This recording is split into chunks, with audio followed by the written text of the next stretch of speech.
How to work smarter and not harder to help your business. In this video, we shall answer the following questions. 1. What does it mean to work smarter? 2. How does working smarter help my business? And 3. How can I manage my time and organize my business better? Imagine Ecosua Juices is a juice bar that serves healthy drinks with names like Green for the Greater Good and Beets Beets Beets. Business is booming and Ecosua is up to her elbows in spinach. She likes helping customers feel more balanced, but she isn't feeling so balanced herself. She wakes up in the middle of the night to the sound of whirring juicers in her head. Now a gym is opening next door, which means Ecosua will get even more customers. It's great for her business, but not so much for Ecosua's sanity. Is there anything she can do to get a handle on things? Well, leave your comments below, we would like to hear from you. There is no doubt that running a business is a hard work. It's easy to wear yourself down by working too many hours and taking on too much. But giving 110% and working longer hours doesn't necessarily help you reach your business goals, especially if you're working inefficiently and running yourself into the ground. Instead, you can work smarter. Working smarter is all about finding ways to organize the workloads of you and your employees so you're producing higher quality work in more efficient ways. There isn't one way to work smarter. It's all about experimenting and figuring out what works best for your business. But we can show you a few steps that can help you get into the smarter not harder mindset. The first step to working smarter is to get organized. After all, it's better to spend your time running your business than looking for a lost receipt. Make sure you and your employees know where all your important business information, files, and even supplies and goods are. While you're at it, make sure everyone knows how to get their hands on all of this, too. This might mean getting your storage room in order or creating a filing system for your receipts and paperwork. If you need to organize digital files and documents, you might use a customer relationship management (CRM) system. By getting organized, you're making everything easy to find and access. That means you can spend less time looking for stuff, and more time concentrating on important work. This can also have the added positive benefit of making you and your employees feel less scattered and overwhelmed, and more confident at work. Next, create a schedule that can give you a bird's-eye view of your workload and tell you how much time each task will take.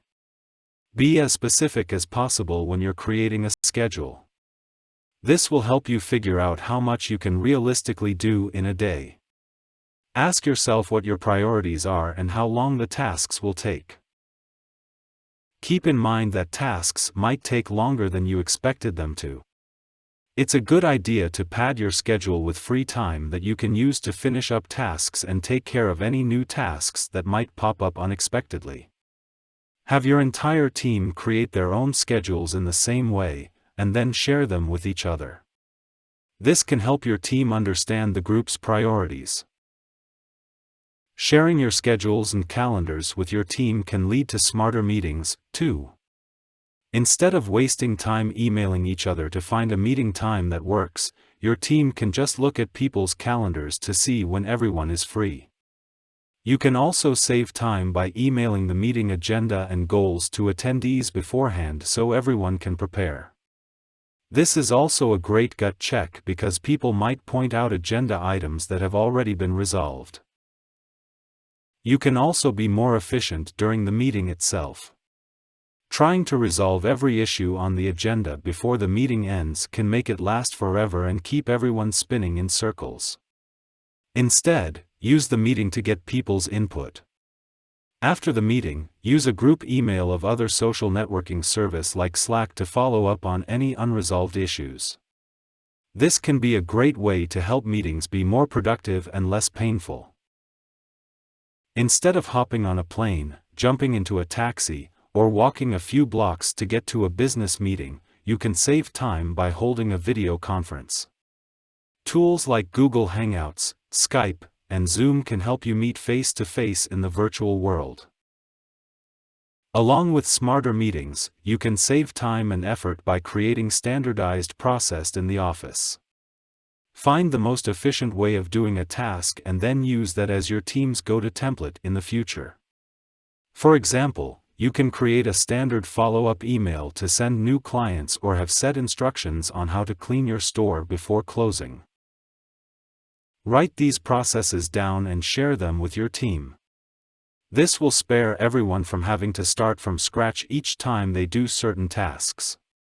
It also ensures that you aren't the only one who knows how to do important jobs. We've been talking about sharing a lot. That's because the more everyone knows what everyone else is doing, the more efficient work can become. But sharing only works if people understand what you're trying to share. So, when you're creating shared documents of writing up standardized processes, make them detailed, clear, and easy for others to understand. Consistency is also key. Use the same language in all your business communications. For example, if you normally call a shared digital folder the hub, don't switch to calling it the team drive in emails you send out. Consistent language like this helps cut down on confusion and on wasted time clearing up that confusion. When you keep things consistent, people can quickly and easily understand what is being said and asked for. Finally, you can work smarter by not being so hard on yourself. That is, you can rely on the resources around you and cut down on multitasking. You don't have to be great at everything your business requires. Think back to our friend Akojua and her juice store. Maybe she's a genius at juices, but terrible at logistics and finances. She should consider using external resources for help. Plenty of business services can help you rent the side of your business that you can't do efficiently or don't have time to do. For example, if you need to ship products, there are services that can do all the packing and shipping for you. Be fair to yourself during your workday, too. Multitasking is the enemy of working smarter. For example, it's tempting to answer emails during a meeting. But this could lead to you missing important information. It's much better to dig into a single task exclusively before you move on to the next. This can help you avoid doing something wrong because you're rushed or distracted and having to do it again, and/or producing low-quality work. Thank you for watching. We hope you have learned something new. In our next video, we shall look at how to fight fatigue and stress while you start a business. Do subscribe and see you in the next video.